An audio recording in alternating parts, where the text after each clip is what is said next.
There is a specific idea inside this clip that is easy to miss if you only hear the quote. Yeah. Go develop nine. I'm just joking. We'll talk about nine in a little bit. You look at the schedule.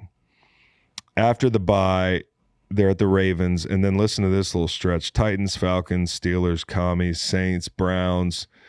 Then the 3 of the 5 final games are against the Panthers, the Browns, and the Colts. So, like, the back end of this thing's pretty good. If they can just avoid looking like the bad news bears in September, which is what they always do.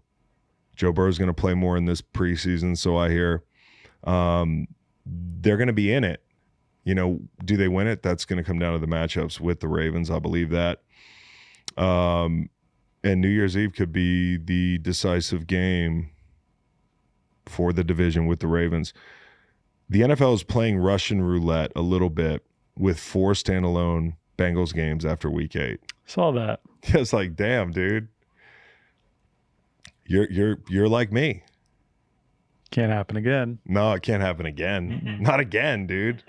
Dude, that Jacksonville injury last year was just like, you know, and I said earlier, and I have a habit of this, like a tendency to hear the loudest, most obnoxious person in the room. So I do think people have more respect for Joe Burrow than I probably am making this thing. But I've heard people in football circles be like, he hasn't fucking won anything. And I'm like, damn, dude. Like, he was in the Super Bowl, you know? Like, and that's not he still has to play well after you win the Super Bowl or play in the Super Bowl. It's not like that's a lifetime free pass, but he's played pretty good football when he's healthy. He's off the board on comeback player of the year odds, I guess, because he came back last year. Yeah, right. He is a glitch there. So the Ravens, man, the Ravens are Vegas odds favorites to win this division. And it's hard to argue with it on paper, but it was last year too. Like last year, and you know, again, I didn't take them last year, but it was more of a Bengals pick. I did not know the team was going to be as bad as it turned out to be. Like at times, we looked up and collectively said, "Shit, we just all got this team wrong." Like on some level, we thought this team the roster was a lot better, and a lot of it was a scheme defensively, and a lot of it was Lamar's health offensively. But there were also personnel issues and there still are, and I'll talk about some of them, that you're like, that would be prohibitive to a lot of other teams. But they have some you know, real game-changing abilities in the personnel department with Lamar and Derrick Henry and Kyle Hamilton. They have some like real Tetris pieces that allow you to be bad in some areas. Okay, Lamar, I give him the pass for last year, man. Like, you know, I've said this. Lamar is one of the most spectacular football players on the planet. One of my favorite people to watch, and seems like a great dude and a dude you want to win. And you know, do I think he's got to play better in the playoffs? Absolutely, but last year wasn't who he was. I think that was an injury. I think that was him being hobbled. Like you saw it early. His carry share went from 16% down to 5% on the season. You think about like the way you set up your offense. You know, it works both ways. Derrick Henry draws resources away from the quarterback, right? And vice versa. And when you can't use him as much in the quarterback run game and people aren't afraid of your legs, all of a sudden you see blood in the water. And for me, it was like week 2 against Detroit when I'm seeing like Nowaski run him down. Any of the Polish guys, like, you shouldn't be running down fucking Lamar Jackson, dude. What's going on here? Something's wrong. He's got a boo-boo.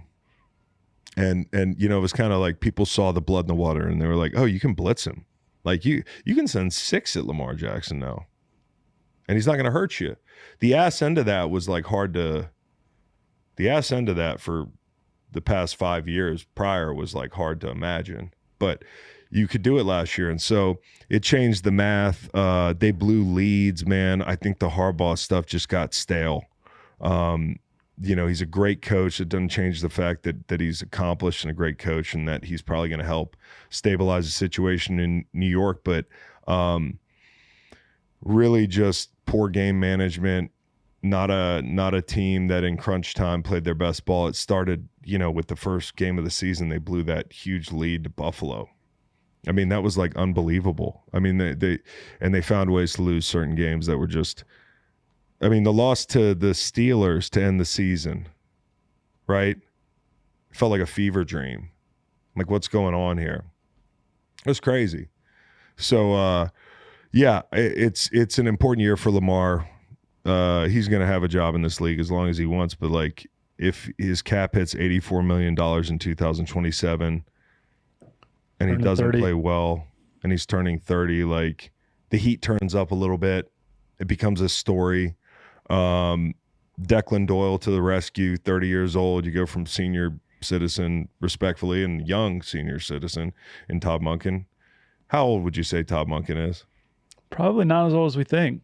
You think he's like in his 60s? Yeah. Oh, yeah. Isn't that a senior? I'd say he's 62. Is that a senior? A senior citizen? Yeah, when does that start? Retirement age, 65 plus. Okay. Do some research. 60 years old. Wow. 60. Dude, there's On some the hot nose. senior citizens, citizen is considered 65. Yeah. So, Oh, okay, never mind. not there. There's not. But, Suzanne Summers back in the day, hot senior citizen. But Todd Monken's the old guy, and they bring in the young guy, Declan Doyle, 30 years old. Ben Johnson tree, I suppose, with Sean Payton roots. Nice. Ben Johnson tree being that he was the OC last year and, spent a lot of time with Sean Payton. And so I think you're going to see those elements, the outside zone elements, which suit them well. Supposedly they've been getting Derrick Henry on the perimeter more. And so, I mean, like everything in the run game that, a Ben Johnson tree guy touches right now seems to turn to gold. Like, that's how I feel like it's going to play out. Like, I feel like this is the next iteration of McVay, right? Not that tree's going away. Still got a lot of branches. So you're excited about a guy like this being in town. To make a hire like this, Jesse Minter's got to feel pretty confident in the guy. Like, that this is a young cat. I mean, we've talked about a lot of young coordinators, but He was one when Little Giants came out. which is wild.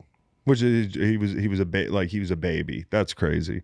The offensive line I think is a question mark for me, but it has a higher ceiling than last year's group. And I say a question mark because Ethan Pochik, if he's not healthy, if something goes wrong with him, like, it's going to be a bad day inside. You lose Linderbaum, that's a big deal.